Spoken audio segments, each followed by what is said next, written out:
నమస్తే అండి. నా పేరు వెంకటేష్.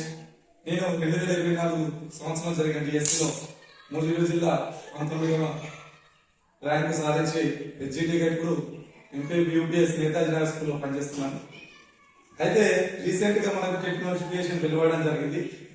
చాలా మంది అభ్యర్థులు దీనికి ప్రాక్టీస్ చేస్తున్నారు. దాన్ని అధిగమించాలి, ఏ విధంగా అధిగమించాలో అందరూ ఒక ప్రణాళికను వారి స్వతహాగా వేసుకుంటున్నారు.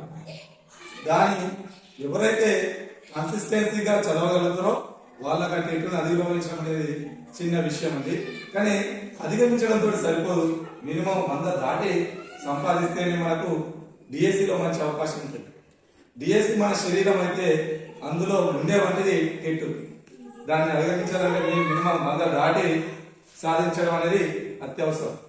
అయితే మీరు సాధించే క్రమంలో ఏవేవో మెటీరియల్ చదువుతూ ఉంటారు, కానీ నేను సజెస్ట్ చేసే పుస్తకాలు అంటే టెక్స్ట్ బుక్ ఏనండి. మీరు కేవలం తాత్కాలికమైన టెస్ట్ ఈ 15, 20 రోజులు, 30 రోజులు టైం ఇచ్చి టెట్ కోసం దానికోసం ప్రైవేట్ మెటీరియల్ చదవాల్సిన అవసరం లేదు.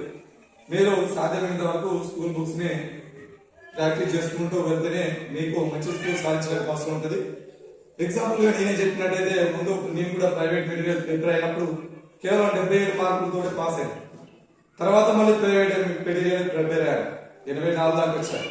తర్వాత నుంచే ఎన్నిసార్లు చదివినా కూడా ప్రైవేట్ మెటీరియల్ వల్ల అధిగమించలేనటువంటి ఈ స్కూల్ని, నేను స్కూల్ బుక్స్ ఎప్పుడైతే తీసుకున్నానో అప్పటి నుంచి నా స్కూల్ ఆటోమేటిక్గా 102కు ఒకటేసారి కూడా జరిగింది. 4 టెట్లో నాకు 120 మార్క్స్ టెట్లో సాధించడం జరిగిందండి.